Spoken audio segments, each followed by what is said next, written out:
Hello, this is Miguel Colombo, bringing you the daily headlines from www.maryjanecolombo.com, Saturday, December 10th, 2011.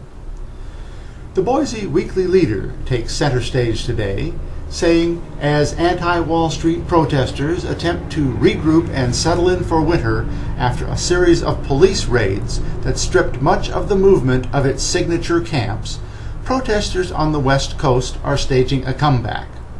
On December 12th, Occupy movements from Seattle to San Diego say they will shut down their local ports, temporarily stopping the flow of capital on the West Coast.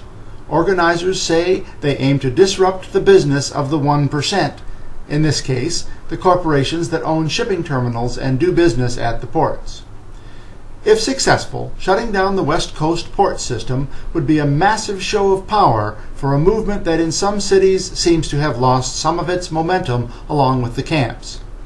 It would also mark the first time the loosely organized and very decentralized Occupy movements have coordinated in a major way. The action comes at a pivotal moment for the 2-month-old movement, with protesters facing down a chill both from dropping temperatures and authorities who are increasingly losing patience with tents outside City Hall. DailyFinance.com says, Occupy Our Homes targets big banks over shady mortgage practices.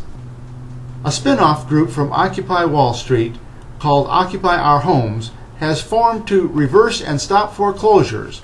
Lately, the group has been using some creative tactics to raise awareness about the banking practices that led to the housing bubble.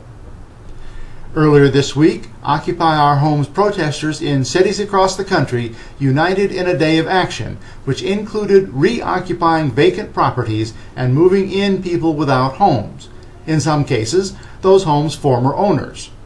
Protesters also shut down several auctions and ran off bidders, preventing dozens of homes from being sold that day.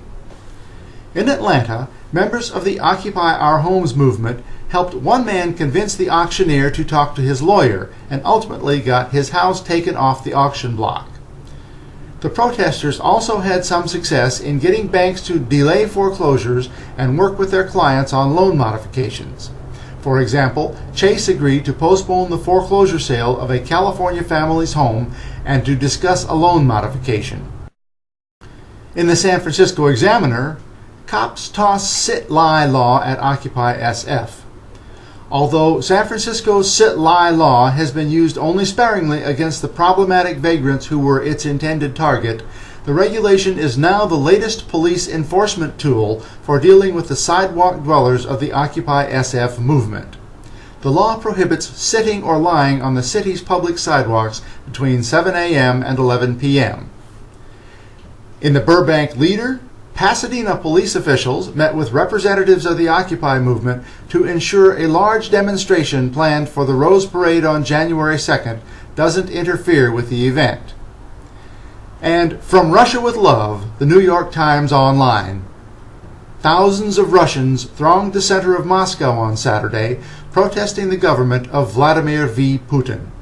In Bolotnaya Square, crowds choked footbridges, protesters lighted flares during the demonstrations, and denounced the outcome of the December 4th parliamentary vote.